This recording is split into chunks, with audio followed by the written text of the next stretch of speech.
నమస్తే, welcome to war Telugu. భయ్యా సన్నీ యాదవ్ ను నిన్న చిన్న ఎయిర్పోర్ట్ లో ఎన్ఐఏ అధికారులు అరెస్ట్ చేశారు. ఎందుకు అరెస్ట్ చేశారు అంటే ఈయన 2 సార్లు పాకిస్తాన్ కు వెళ్లి రావడం, గత 2 వారాలుగా ఈ పాకిస్తాన్ టూర్ కు సంబంధించినటువంటి విషయాలను యూట్యూబ్ లో అప్లోడ్ చేస్తూ ఉండడం, తర్వాత తన ఇన్స్టాగ్రామ్ లో ఈ భయ్యా సన్నీ యాదవ్ అనే వ్యక్తి అక్కడ ఉన్నటువంటి సైనిక అధికారితో మాట్లాడుతున్నటువంటి సంభాషణలు, అక్కడ తిరుగుతున్నటువంటి సంభాషణలు ఎక్కువగా వైరల్ కావడంతో దీన్ని అబ్జర్వ్ చేసినటువంటి ఎన్ఐఏ టీము అతన్ని అదుపులోకి అయితే తీసుకుంది. ఇక ఎందుకు తీసుకుందంటే మామూలుగా భారతదేశానికి పాకిస్తాన్కి మధ్యలో మామూలుగా ప్రస్తుతం విపత్కర పరిస్థితులు అయితే ఉన్నాయి.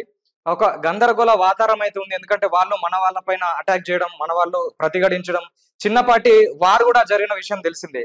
సో ఇతను అక్కడ పాకిస్తాన్ కు సంబంధించినటువంటి వీడియోలను అప్లోడ్ చేయడం ద్వారా ఏదైతే మొన్న పహల్గావ్ దాడి విషయంలో జ్యోతి మల్హోత్రా అనే ఒక యూట్యూబరు ఆ దాడి జరగడానికి చాలా వరకు ఆమె కారణమని, ఇక్కడ ఉంటూ పాకిస్తాన్ వాళ్లకు గూఢచర్యం చేసి ఇక్కడ ఉన్నటువంటి పరిస్థితులను, లొకేషన్లను, ఎక్కడెక్కడ సైనిక స్థావరాలు ఉన్నాయి, ఎక్కడెక్కడ చెక్ పోస్టులు ఉన్నాయి అనే విషయాలు అక్కడికి చేరవేసిందని జ్యోతి మల్హోత్రా అనే యూట్యూబర్ ను అరెస్ట్ చేసి విచారణ చేస్తున్నారు. దాదాపు అయితే ఆమె అక్కడ గూఢచరిగా పనిచేస్తున్నట్టు అయితే తేలిపోయింది. ఇక ఈ నేపథ్యంలో ఆమెకు ఎవరెవరైతే పరిచయం ఉన్నారో, ఎవరెవరైతే బ్లాగింగ్ చేస్తూ పాకిస్తాన్ వెళ్లారో, సో వాళ్ళందరినీ ఒక్కొక్కరుగా ఇన్వెస్టిగేషన్ చేస్తున్నారు ఎన్ఐఏకి సంబంధించిన అధికారులు. మామూలుగా అందులో భాగంగానే ఈతన కూడా 2 సార్లు పాకిస్తాన్ వెళ్లి రావడం జరిగింది. దానికి సంబంధించినటువంటి వీడియోలు కూడా అప్లోడ్ చేశాడు కాబట్టి, సో ఇప్పుడు అంటే గతంలో కూడా భయ్యా సన్నీ యాదవ్ ఒక ఇంటర్వ్యూలో చెప్పిండు ఈ బెట్టింగ్ యాప్స్ విషయమై.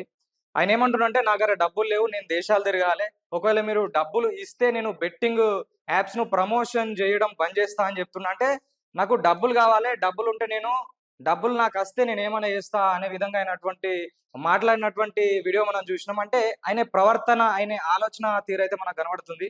సో ఆమెను ఎలాగైతే పాకిస్తాన్ లో ఉన్నటువంటి ఇంటెలిజెన్స్ వాళ్ళు కావచ్చు, అక్కడ ఉన్నటువంటి అధికారులు ఈమెను ట్రాప్ చేసి ఇక్కడ నుంచి డీటెయిల్స్ తీసుకోవడానికి ఎట్లయితే ఆమెను ప్రలోభ పెట్టిరో డబ్బులు ఇచ్చి, సో ఈతను కూడా అక్కడికి వెళ్ళాడు కాబట్టి అలాగే ఈతన పైన కూడా ఎవరైనా ప్రలోభ పెట్టే ప్రయత్నం చేసిర్రా?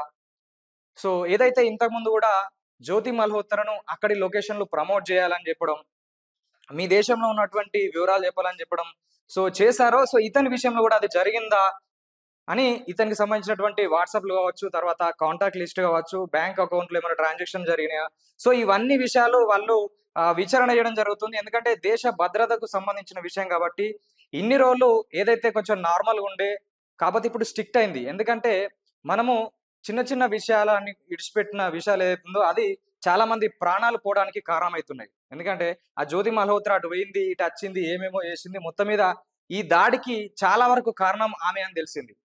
సో ఈ నేపథ్యంలో ఎవరైతే పాకిస్తాన్ వెళ్తుర్రో ఖచ్చితంగా వాళ్ళపైన ఒక నిఘా పెట్టే ప్రయత్నం నిఘా పెడుతుర్రు. అందులో భాగంగానే ఇతన్ని అరెస్ట్ చేశారు. అయితే ఇతన్ని అరెస్ట్ చేయడం కరెక్టా అంటే చాలా వరకు కరెక్ట్. ఎందుకంటే పోయాచిండు కాబట్టి ఇవన్నీ డీటెయిల్స్ ఇంతకుముందు చెప్పిన ప్రలోభాలు, డబ్బు విషయం కావచ్చు, తర్వాత అతన్ని కానీ కొన్నిసార్లు ఏమైందంటే గతంలో మనం సినిమాలకు చూసినాం, ఒక వ్యక్తి అటు పోయిన తర్వాత ఈ హిప్నటైజ్ చేయడం, అట్లా రకరకాల కథలు అయితే జరుగుతాయి. సో అందులో భాగంగా అతను ఇన్వెస్టిగేషన్ చేస్తుర్రు. అయితే ఎవరైతే ఈ భయ్యా సన్నీ యాదవ్ ఉన్నాడో ఆయనకు సంబంధించినటువంటి ఒక ఫ్రెండ్ చెర్రీ అనేటైనే ఈ భయ్యా సన్నీ యాదవ్ యూట్యూబ్ ఛానల్లో ఒక వీడియో అప్లోడ్ చేసిండు.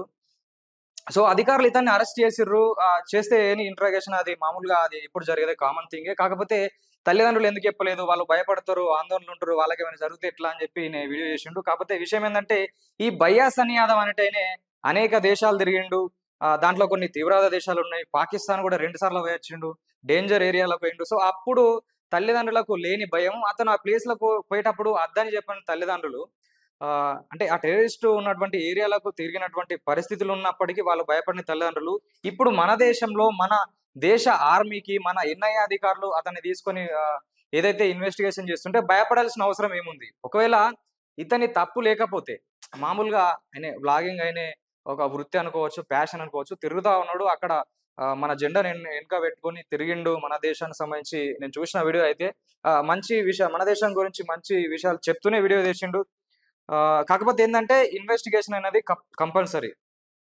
అయితే సో నెక్స్ట్ అంటే ఈతన ఖచ్చితంగా ఏదైనా చర్యకు పాల్పడ్డా లేదా అనేది మనకు ఇప్పుడు సంబంధం లేని విషయం. ఎందుకంటే దానికి సంబంధించి అధికారులు విచారణ చేసిన తర్వాతనే అతని తప్పు లేకపోతే బయటకు తీసుకొస్తారు. లేకపోతే ఏదన్నా మిస్టేక్ అనిపిస్తే అతని అదుపులో ఉంచుకొని పూర్తి స్థాయిలో ఇన్వెస్టిగేషన్ చేస్తారు.